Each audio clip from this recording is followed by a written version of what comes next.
Perkenalkan, nama saya Salwanisa Zahra. Di sini saya akan membahas tentang lembaga pembiayaan dalam kegiatan bisnis. Menyinggung dikit tentang lembaga pembiayaan dalam suatu kegiatan bisnis, banyak masalah yang kadang muncul gitu aja. Badan usaha yang tadinya cukup mapan, tapi karena perkembangan perekonomian, badan usaha tersebut memerlukan modal atau barang modal tambahan untuk lebih mengembangkan kegiatan bisnisnya. Penambahan modal dalam suatu kegiatan bisnis umumnya dapat dilakukan melalui pinjaman di lembaga perbankan. Namun karena lembaga ini memerlukan jaminan yang kadangkala tidak bisa dipenuhi oleh badan usaha yang bersangkutan, maka diperlukan suatu upaya lain yang tanpa jaminan yang pastinya lebih mudah prosesnya. Upaya tersebut dapat dilakukan melalui suatu jenis badan usaha yang kita sebut dengan lembaga pembiayaan. Lembaga pembiayaan pertama ada leasing, yaitu sewa guna usaha. Kata leasing berasal dari kata lease dalam bahasa Inggris yang berarti menyewakan.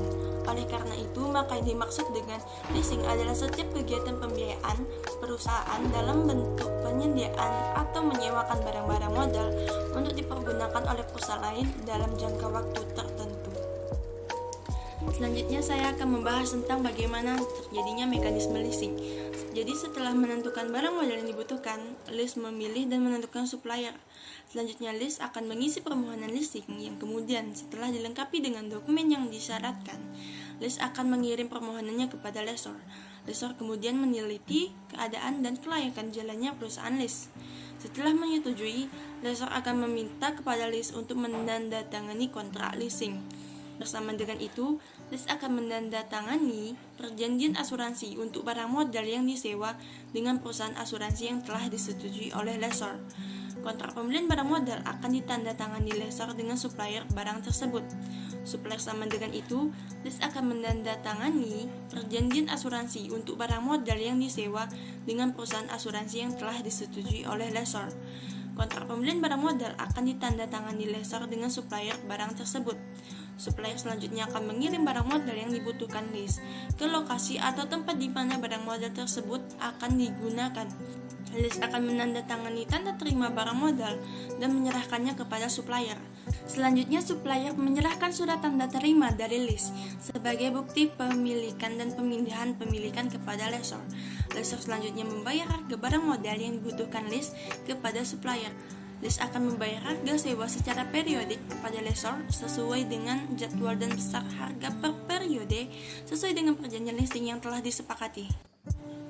Sistem leasing memiliki beberapa keunggulan. Yang pertama, proses pengadaan peralatan modal relatif lebih cepat dan tidak memerlukan jaminan kebendaan. Yang kedua, pengadaan kebutuhan modal dan alat-alat berat serta mahal dengan teknologi tinggi amat meringankan terhadap kebutuhan cash flow, mengingat sistem pembayaran cicilan jangka panjang. Yang ketiga, posisi cash flow perusahaan akan lebih baik dan biaya-biaya modal menjadi lebih mudah dan menarik. Yang keempat, perencanaan keuangan perusahaan lebih mudah dan sederhana. Selanjutnya, ciri-ciri leasing. Ciri leasing yang pertama, leasing merupakan suatu cara pembiayaan. Yang kedua, biasanya ada hubungan jangka waktu lease dengan masa kegunaan benda yang di lease tersebut. Yang ketiga, hak milik benda yang di lease ada pada lessor. Yang keempat, benda yang menjadi objek leasing adalah benda yang digunakan dalam perusahaan. Ini saya akan menunjukkan tentang ciri-ciri leasing. Yang D, benda yang menjadi objek leasing adalah benda yang digunakan dalam suatu perusahaan. Pengertian benda-benda yang digunakan untuk suatu perusahaan harus diberi pengertian yang luas. Ini benda-benda yang diperlukan untuk menjalankan perusahaan, jadi tidak saja mesin-mesin yang hanya dapat dipergunakan untuk berproduksi, tetapi bisa juga komputer dan kendaraan bermotor. Dari ciri-ciri leasing yang dikemukakan di atas, disebutkan ada dua jenis leasing, yaitu finance lease dan operating lease. Yang pertama yaitu perbedaannya adalah finance lease adalah suatu perjanjian pembiayaan di mana lessor diminta untuk membiayai pengadaan barang modal untuk lease. Sedangkan pada operating lease, perjanjian menitik beratkan pada pemberian jasa. Yang kedua, pada finance lease hanya memikul risiko berkenaan dan keadaan keuangan, kemampuan membayar serta bonafide lease. Sedangkan pada operating lease, lessor menanggung risiko hilangnya atau rusaknya objek yang di lease. Yang ketiga, pada finance lease pada prinsipnya dilarang mengakhiri kontrak sebelum jangka waktu yang diperjanjikan berakhir, kecuali diperjanjikan lain. Sedangkan pada operating lease, jangka waktu leasing tidak tertentu dan dapat dapat diakhiri oleh les. Yang keempat, pada finance les. Dasar pada umumnya memberikan jasa untuk penggunaan, pengoperasian, dan pemeliharaan barang modal yang diles. Sedangkan pada operating les, hal ini tidak ada. Yang ketiga, bentuk perjanjian leasing. Dari ketentuan Keputusan Menteri Keuangan Nomor 1251 atau KMK .013 atas 1988 dapat disimpulkan bahwa bentuk perjanjian leasing harus dilakukan secara tertulis dan wajib dibuat dalam bahasa Indonesia, dan ketentuan harus berbentuk akta autentik atau akta di bawah tangan. Namun jika dilihat dari kekuatan pembuktiannya, sebaiknya perjanjian leasing ini harus dibuat secara tertulis dengan akta autentik. Dalam perjanjian leasing paling tidak harus memuat yang pertama jenis transaksi leasing, kedua nama dan alamat masing-masing pihak, yang ketiga nama, jenis, tipe, dan lokasi penggunaan barang modal. Yang keempat, harga perolehan, nilai pembiayaan leasing, angsuran pokok pembiayaan, imbalan jasa leasing, nilai sisa, simpanan, jaminan, dan ketentuan asuransi atas barang modal yang diles. Yang kelima, masa leasing. Keenam, ketentuan mengenai pengakhiran leasing yang dipercepat, penetapan kerugian yang harus ditanggung les dalam hal barang modal yang diles dengan hak opsi hilang, rusak, atau tidak berfungsi. Yang ketujuh, tanggung jawab para pihak atas barang modal yang dileskan. Keempat, perbedaan leasing dan jenis perjanjian lain. Yang A, perbedaannya dengan sewa menyewa. Yang pertama, pada leasing, masalah jangka waktu perjanjiannya merupakan fokus utama karena berakhirnya jangka waktu les diberikan hak opsi. Sementara itu, pada sewa menyewa, masalah waktu bukan fokus utama sehingga pihak menyewa dapat saja menyewa barang dalam jangka waktu yang tidak dibatasi. Yang kedua, sewa menyewa merupakan jenis perjanjian nominatif, yaitu suatu jenis perjanjian yang sudah diatur dalam KUH Perdata. Sementara itu, leasing adalah suatu jenis perjanjian nominatif yang disebut sebagai salah satu lembaga pembiayaan badan usaha. Yang ketiga, para pihak dalam leasing adalah badan usaha, sedangkan dalam sewa menyewa para pihaknya bisa perorangan. Yang keempat, pada leasing biasanya dibutuhkan jaminan-jaminan tertentu, sedangkan pada sewa menyewa tidak diperlukan. Yang kelima, pada leasing disertai dengan hak opsi, sedangkan pada sewa menyewa hak opsi tidak diperlukan. Yang B, perbedaannya dengan sewa beli. Yang pertama, sewa beli peralihan hak milik pasti terjadi setelah berakhir masa sewa, sedangkan dalam leasing peralihan hak milik terjadi jika les mempergunakan hak opsinya. Yang kedua, leasing merupakan salah satu jenis lembaga pembiayaan, sedangkan sewa beli suatu jenis perjanjian nominatif yang tidak termasuk lembaga pembiayaan. Yang ketiga, dalam leasing ada tiga pihak yang terlibat, yaitu les, lessor, dan supplier, sedangkan pada sewa beli hanya ada dua pihak. Yang C, perbedaannya dengan jual beli. Yang pertama, penyerahan atau peralihan hak milik pada jual beli pasti terjadi setelah pembeli membayar harga barang yang dibeli. Sedangkan pada leasing, penyerahan atau peralihan hak milik terjadi apabila les mempergunakan hak opsinya. Yang kedua, sama halnya dengan sewa menyewa. Jual beli adalah suatu jenis perjanjian nominatif yang bukan merupakan jenis lembaga pembiayaan, sedangkan leasing adalah jenis perjanjian nominatif yang merupakan lembaga pembiayaan. Baiklah, di sini saya akan melanjutkan tentang poin selanjutnya, yaitu tentang factoring. Menurut Keputusan Presiden Nomor 61 Tahun 1988, factoring atau anjak piutang adalah kegiatan usaha pembiayaan dalam bentuk pembelian atau pengalihan serta pengurusan piutang atau tagihan jangka pendek dari suatu perusahaan yang terjadi dari transaksi perdagangan dari dalam maupun dari luar negeri. Nah, seperti yang kita tahu juga, factoring itu memiliki fungsi dan manfaat. Fungsi factoring ini yaitu menangani masalah, mengambil alih, serta bertanggung jawab atas piutang klien. Nah, serta factoring ini bermanfaat dari manfaat factoring ini bisa dilihat dari beberapa segi. Nah, bisa dilihat dari segi perusahaan nasabah, dari segi bank, maupun dari segi makro. Jenis-jenis factoring. Nah, jenis-jenis factoring ini bisa terbagi beberapa jenis, tapi di sini dilihat dari beberapa sudut pandang atau dari beberapa segi. Nah, yang pertama itu dari segi pemberitahuan kepada pihak customer. Pada segi ini terdapat dua jenis factoring, yaitu yang pertama disclosed factoring dan undisclosed factoring. Nah, yang kedua itu bisa dilihat dari sudut pandang keterlibatan dari klien. Nah, di sini factoringnya itu juga terbagi dua, yaitu research factoring dan non-research factoring. Yang ketiga itu bisa dilihat dari segi tempat kedudukan para pihak. Dan di sini juga factoringnya itu terbagi dua, yaitu yang pertama domestic factoring dan international factoring. Dan yang terakhir itu bisa kita lihat dari sudut pandang banyaknya piutang yang ada. Nah, di sini juga terbagi dengan dua factoring, yaitu fakultatif factoring, dan whole turnover factoring. C. Modal ventura. Modal ventura sebagai suatu lembaga pembiayaan merupakan suatu lembaga yang relatif baru di Indonesia. Secara yuridis mulai dikenal tanggal 20 Desember 1988 dengan dikeluarkan keputusan Presiden nomor 61 tahun 1988 yang kemudian dijabarkan lebih lanjut dengan keputusan Menteri Keuangan nomor 1251 atau KMK. Perusahaan modal ventura adalah suatu badan usaha yang melakukan kegiatan pembiayaan dalam bentuk penyertaan modal ke dalam suatu perusahaan pasangan usaha untuk jangka waktu tertentu. Dengan demikian, yang dimaksud dengan perusahaan pasangan usaha adalah perusahaan yang memperoleh pembiayaan dalam bentuk penyertaan modal dari perusahaan modal ventura. Modal ventura ini merupakan suatu bentuk pembiayaan modal atau sejenisnya pada suatu perusahaan yang ingin mengembangkan usahanya, namun tidak mempunyai kemampuan untuk memperoleh pembiayaan, baik dari bank maupun pasar modal. Perusahaan yang bersangkutan mempunyai potensi yang besar untuk tumbuh dan berkembang, sehingga sangat diharapkan adanya penambahan modal yang tidak berjangka panjang, maksimal antara 5-10 tahun, di mana diharapkan dalam kurun waktu tersebut perusahaan tersebut. Pembiayaan modal ventura merupakan pembiayaan dalam bentuk penyertaan modal dan bersifat pembiayaan aktif. Oleh karena itu, dalam menjalankan usahanya, perusahaan modal ventura harus mempertimbangkan untung ruginya dalam membiayai PPU. Pertimbangan ini didasari atas penilaian PPU yang mencangkup hal-hal diantaranya atau Agus R. Setiawan. 1. Mempelajari secara umum sifat bisnis, kondisi neraca dan keuangan serta rencana kerja dari perusahaan yang bersangkutan. 2. Bertemu dengan manajerial untuk berdiskusi langsung mengenai kinerja perusahaan, sekaligus untuk mencoba menilai kemampuan dari manajemen.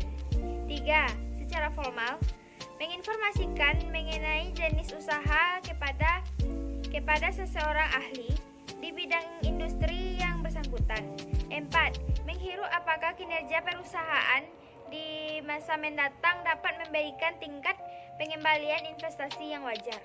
Berikut ini ada beberapa metode penilaian saham, yaitu 1. Harta perusahaan, terutama perusahaan yang memiliki tanah dan bangunan sebagai komponen terbesar dari total asetnya, dinilai menurut harga pasarnya dan dikurangi dengan seluruh uang perusahaan yang ada. 2. Dengan menghitung nilai sekarang dari proyeksi laba perusahaan di masa mendatang. 3. Nilai saham ditentukan dengan mengalihkan laba per saham menurut buku yang sekarang dengan kelipatan tertentu. 1. Ciri-ciri modal ventura. A. Pemberian bantuan tidak hanya berupa modal, tetapi juga perusahaan modal ventura ikut terlibat dalam manajemen perusahaan yang dibantu atau PPU. Pemberian bantuan yang dilakukan tidak permanen, tetapi bersifat sementara, paling tidak 5-10 tahun. C. Motif pemberian bantuan adalah bersifat bisnis karena perusahaan modal ventura mengharapkan keuntungan atau bagi hasil. D. Pemberian bantuan tanpa jaminan. 2. Keunggulan dan kerugian modal ventura. Keunggulan modal ventura. A. Modal ventura dapat menjadi sumber dana bagi perusahaan yang belum memenuhi syarat untuk mengajukan kredit bank. B. Adanya bantuan manajemen dari perusahaan modal ventura dapat menambah kemajuan jalannya perusahaan penerima bantuan PPU. C. Perusahaan yang dibantu PPU dapat memperluas jaringan usaha melalui perusahaan-perusahaan lain yang dibantu oleh perusahaan modal ventura. Kerugian modal ventura. A. Kepemilikan pemegang saham pendiri perusahaan yang bersangkutan akan berkurang dengan adanya investor modal ventura. B. Dengan adanya investor tersebut, pemegang saham pendiri tidak lagi memiliki pengendalian mutlak terhadap perusahaan. C. Laju pertumbuhan usaha mungkin dapat terganggu jika pada suatu saat timbul perbedaan pendapat yang prinsipil antara investor baru dengan pemegang saham pendiri. 3. Jenis-jenis modal ventura. A. Konvensional loan. Pinjaman jenis ini bisa diberikan tanpa jaminan dan bisa pula disertai jaminan. B. Conditional loan. Dalam model ini, perusahaan modal Ventura turut menikmati laba bila proyek yang dibiayai menanggung keuntungan dan turut pula menanggung rugi seandainya perusahaan yang dibiayai ternyata mengalami kerugian. C. Equity investment, yaitu modal Ventura yang menyertakan saham untuk mendukung kegiatan perusahaan yang baru berdiri dan antara perusahaan modal Ventura dengan perusahaan yang dibiayai terjalin kerjasama di bidang manajemen. D. Pembiayaan konsumen. Yang dimaksudkan dengan lembaga pembiayaan konsumen adalah suatu lembaga yang dalam melakukan pembiayaan pengadaan barang untuk kebutuhan konsumen dilakukan dengan sistem pembayaran secara angsuran atau berkala. Dari pengertian di atas, dapat dikemukakan unsur-unsur yang dalam pembiayaan konsumen adalah sebagai berikut. 1. Subjek, yaitu pihak yang terkait dalam pembiayaan konsumen, perusahaan pembiayaan konsumen atau PPK, debitur konsumen, dan penyedia barang. 2. Objek, adalah barang-barang bergerak keperluan debitur atau konsumen yang akan dipakai untuk keperluan hidup atas rumah tangga. Unsur ini mengandung makna bila ada konsumen yang menghendaki barang seperti TV, kulkas, dan lain-lain. Sementara untuk membeli secara tunai atau kontan, barang tersebut konsumen tidak memiliki cukup modal. Maka, lembaga pembiayaan akan membantu konsumen untuk mendapatkan barang tersebut. Selain unsur yang disebutkan di atas, ada unsur yang lain yaitu unsur perjanjian dan unsur jaminan.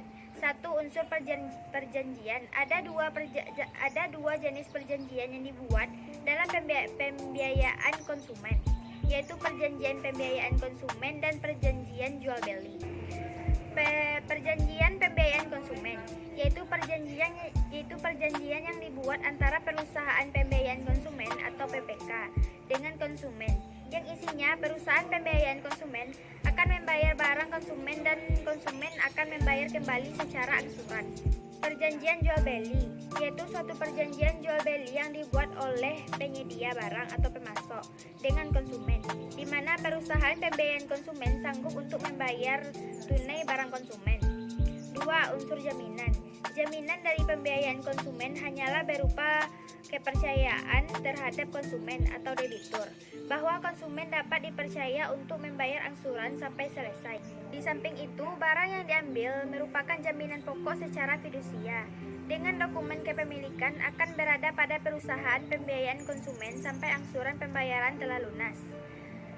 Dengan uraian di atas, ternyata bahwa lembaga pembiayaan konsumen pada prinsipnya memiliki kesamaan dengan sewa beli karena sama-sama membayar barang konsumen dengan cara angsuran. Hanya perbedaannya dalam sewa beli tidak ada pihak ketiga yang ikut serta dalam pembiayaan. Dengan leasing, lembaga pembiayaan konsumen ini juga memiliki kesamaan karena sama-sama membayar secara angsuran dan ada pihak ketiga yang terlibat. Sedangkan perbedaannya pada lembaga pembiayaan konsumen, pihak konsumen tidak mempunyai hak opsi. Assalamualaikum warahmatullahi wabarakatuh. Perkenalkan, nama saya Aisyah Lubis dan saya akan menjelaskan bagian D tentang pembiayaan konsumen. Jadi, di dalam pembiayaan konsumen ini ada sebuah lembaga pembiayaan konsumen yang berfungsi sebagai lembaga yang bertugas dalam pembiayaan pengadaan suatu barang kebutuhan konsumen dalam sistem pembayaran secara berangsur maupun berkala. Selanjutnya ada unsur-unsur yang terdapat dalam pembiayaan konsumen. Yang pertama adanya subjek. Nah, subjek ini merupakan pihak yang tergabung dalam pembiayaan konsumen. Adapun pihak-pihak yang tergabung dalam pembiayaan konsumen adalah yang pertama, perusahaan pembiayaan konsumen, yang kedua, adanya debitur, yang ketiga, adanya pemasok barang. Pengertian dari perusahaan pembiayaan konsumen adalah sebuah perusahaan yang bersifat persero yang terbatas sehingga kaitannya erat dengan pembiayaan konsumen. Yang kedua, debitur. Debitur merupakan suatu pihak pembeli dari pemasok barang. Dan yang ketiga, adanya pihak pemasok barang, yaitu suatu pihak yang mendistribusikan barangnya kepada konsumen. Nah, unsur yang kedua adanya objek. Objek merupakan suatu barang yang dimana diperlukan oleh pihak debitur, baik itu dalam kebutuhan rumah tangga, dalam kebutuhan pekerjaannya, dan lain sebagainya. Selain dua unsur yang saya sebutkan tadi, maka ada dua unsur tambahan lainnya. Yang pertama unsur perjanjian dan yang kedua unsur jaminan. Di dalam unsur perjanjian terbagi lagi menjadi dua, yaitu perjanjian pembiayaan konsumen yang terjadi antara perusahaan pembiayaan konsumen dengan konsumen. Yang kedua dengan perjanjian jual beli antara pemasok barang dan pembeli barang. Adapun unsur jaminan di sini adalah pemberian kepercayaan kepada pihak konsumen bahwa mereka dapat menyelesaikan angsurannya. Kartu kredit. Lembaga pembiayaan kartu kredit sangat berbeda dengan lembaga pembiayaan lainnya. Pada lembaga pembiayaan seperti leasing, anjak piutang, dan modal ventura, umumnya yang mendapatkan pembiayaan adalah badan usaha. Sedangkan kartu kredit yang mendapatkan pembiayaan adalah konsumen atau masyarakat luas. Kartu kredit yang lebih dikenal dengan credit card umumnya dibuat dari sebuah kartu plastik yang ukurannya sama dengan KTP atau ATM. Kartu ini diterbitkan oleh suatu badan usaha, umumnya bank, untuk digunakan oleh pemegangnya atau disebut dengan card holder sebagai alat pembayaran pengganti uang tunai. Penerbitan kartu kredit merupakan pemberian fasilitas kredit oleh suatu bank penerbit kepada pemegang kartu tanpa melalui prosedur yang ribet dan tidak berdasarkan akta otentik, cukup dengan akta di bawah tangan, serta tidak mutlak harus ada jaminan dari pemegang kartu. Prosedur untuk penerbitan kartu kredit menurut Johannes Ibrahim, yang pertama nasabah melakukan permohonan sebagai pemegang kartu kredit dengan memenuhi syarat melengkapi data-data seperti data pribadi yang harus sesuai dengan KTP atau paspor. Yang kedua, data pekerjaan seperti nama perusahaan, bidang usaha, lama bekerja, jabatan, dan lain-lain. Yang ketiga, data penghasilan dan referensi bank. Yang keempat, data lainnya. Misalnya keterangan suami istri, jumlah tanggungan, atau tempat bekerja, dokumen pendukungnya. Yang kelima, pernyataan pemohon bahwa data yang dokumen yang menyertai diajukan kepada bank penerbit dan adalah benar adanya. Selanjutnya, bank akan menganalisis permohonan dari nasabah. Analisis yang dilakukan bank penerbit sama dengan analisis dalam mengajukan permohonan kredit. Oleh karena itu, biasanya bank akan berhati-hati. Ketiga, pemohon yang dinyatakan layak akan ditindaklanjuti oleh bank dengan menerbitkan kartu kredit atas nama pemohon. Pihak-pihak yang terlibat dalam pembuatan kartu kredit itu ada 3. Yang pertama, bank penerbit kartu kredit. Di samping untuk menerbitkan kartu kredit, keuntungan yang didapatkan oleh bank, yang pertama, sarana promosi meningkatkan citra bank. Yang kedua, membantu masyarakat menengah ke bawah untuk melakukan pembayaran. Yang ketiga, menambah pendapatan berupa bunga. Pihak yang kedua, yakni penjual barang atau disebut dengan merchant, adalah perseorangan atau pertokoan atau perusahaan yang melakukan kerjasama dengan bank penerbit kartu kredit untuk menerima kartu kredit sebagai alat pembayaran atas transaksi barang atau jasa yang dijualnya. Manfaat bagi penjual yang pertama meningkatkan penjualan, yang kedua mengurangi beban pekerjaan merchant alias nggak ribet, yang ketiga meningkatkan promosi usahanya. Yang pihak ketiga, pemegang kartu kredit atau disebut dengan card holder. Manfaatnya bagi pemegang kartu, yang pertama praktis dan nyaman, yang kedua bergengsi, karena tidak semua orang dapat menggunakan kemanfaatannya.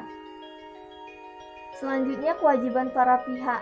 Kewajiban pihak bank memberikan kartu kredit kepada pemegang beserta hak dan kewajibannya, memberikan jumlah tagihan pembelian kepada pemegang. Selanjutnya, menagih dan menerima daftar jumlah pembelian barang atau jasa dari pemegang kartu. Kewajiban penjual barang. Yang pertama, menerima penerima kartu sebagai pembelinya. Yang kedua, menyodorkan surat tanpa pembelian kepada pemilik kartu kredit untuk ditandatangani. Yang ketiga, menjual barang tidak melebihi harga penjualan tunai. Yang ketiga, kewajiban pemegang kartu kredit. Yang pertama, harus mematuhi batas maksimum jumlah yang bisa dibayar dengan kartu kredit. Yang kedua, menandatangani surat tanda pembelian barang. Yang ketiga, membayar kembali harga pembelian sesuai jumlah tagihan bank penerbit.